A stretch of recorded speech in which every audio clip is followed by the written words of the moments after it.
This is a continuation of the stealth Muslim who claims to be an atheist, as he desperately tries to defend Islam. Okay.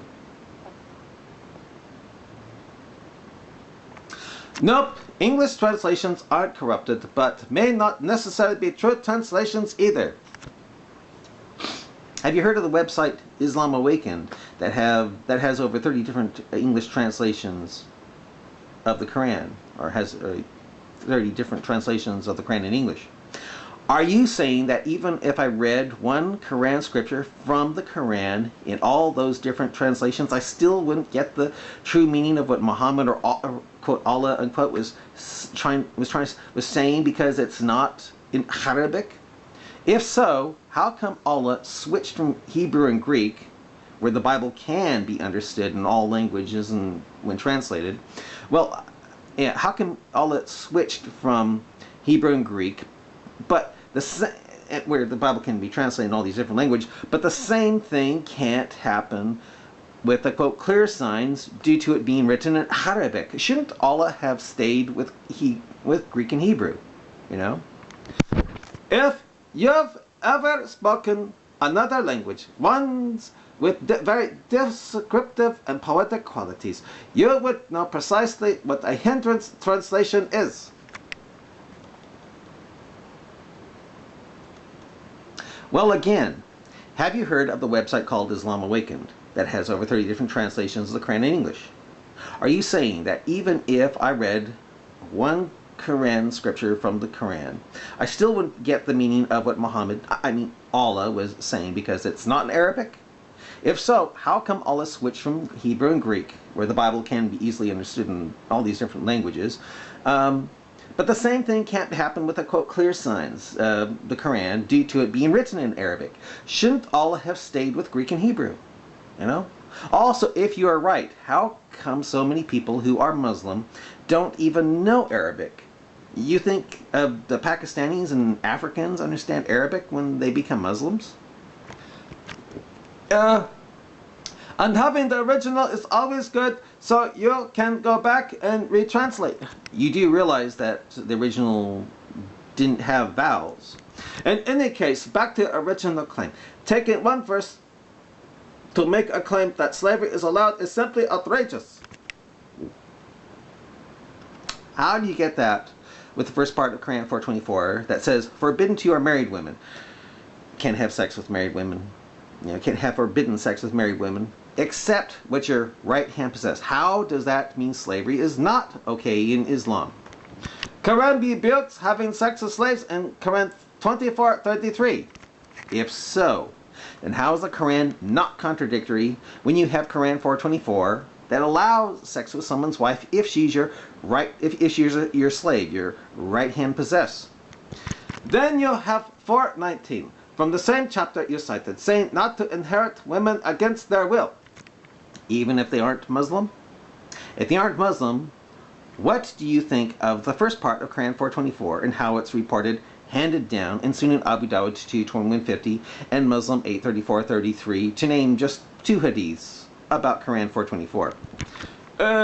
424, Quran 4:23 to 25 are talking about marriage, not forcible sex, i.e.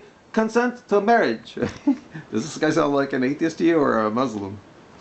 If so, then again, what if you aren't a Muslim? What do you think of the first part of Quran 424 and how it's reported, handed down in Sunan Abu Dawud 22150 and Muslim 83433, to name just two hadiths about Quran 424 of what you can do with someone's wife if you capture her in war?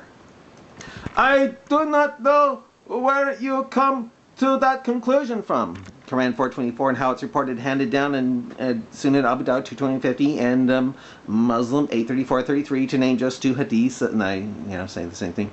Particularly given verse 419.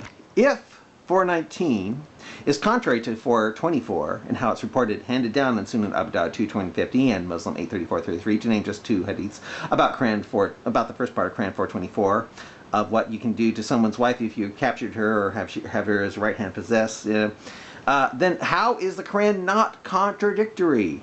How?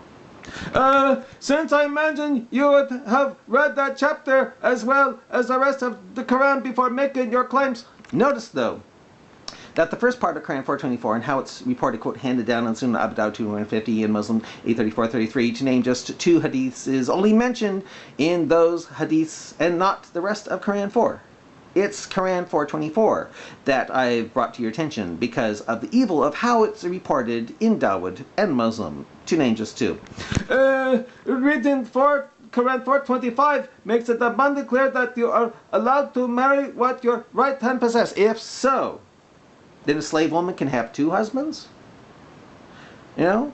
But where is the consent of the non-Muslim husband to make it so she can have 2 husbands? Where do you even see the consent of him in Dawud, Sunan Abu Dawud 220 and 50, and Muslim 834-33?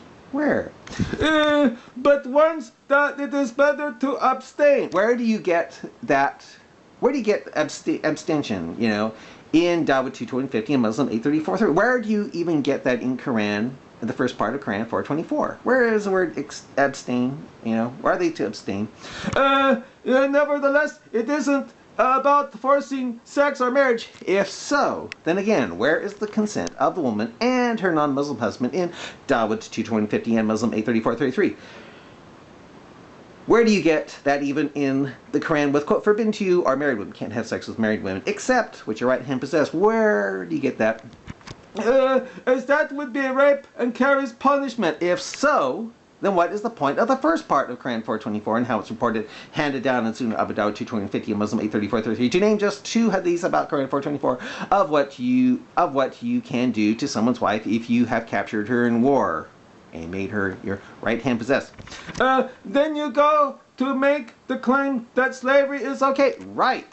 Thanks to the first part of Quran 424 and how it's reported, handed, and I hit him the exact same thing again, which not only goes against the Muhammad's example. How do you get, how does it go against his example when you have the first part of Quran 424 and how it's reported, handed down, and I hit him the exact same thing again about captured in war or right hand possessed? But it also isn't a claim held by scholars because of taqiyya, line for Allah, thanks to Muhammad saying, where is the seat? And since you sound quite fond of the Bible, well, thanks to Quran 4, 136, 150, 151, 152, 2, 285, and 40, 70 through 72, and Quran 5, 68, sounds like I have to be, or I'll be far astray, and so will you. Even a Muslim has to believe in Quran 4, 136, 150, 151, 152, 2, 285, 40 through 72. Or you and I will be dragged off into hellfire.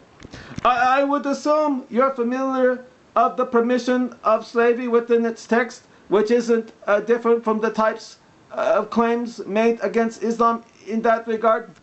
In other words, the Quran isn't lying when it says it confirms the before scriptures, the Bible, true. After all, true. Rather fascinating how people do that. Where did I say slavery wasn't in the Bible? It's there. But where is it in the book that makes people the book, you know, Jews and Christians? Does it say in the Bible you can have forbidden sex with someone's wife if she's your slave, like you get with Quran 424? And it's how it's reported in Sunan Abu Dawud 220-50 and Muslim 834-33. Where? You're making this unnecessarily complicated. In what way? Asking questions? Let me reiterate.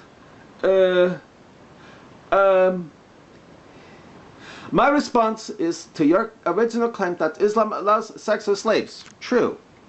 And with Quran 424, it's forbidden sex, even if the slave girl is already married to someone else. See the first part of Quran 424 and how it's headed out, and I hit him again with that Sunnah Abu Dawud in 2150. Go to sunnah.com. Go to the website sunnah.com and type into its web browser Battle of Atas. You know, and see what I mean. If we are to examine the verse you cited, this simply does not hold. Only if you want to believe the Quran is contradictory. Do you want to believe that, quote, clear signs handed down that explains things fully in detail is contradictory?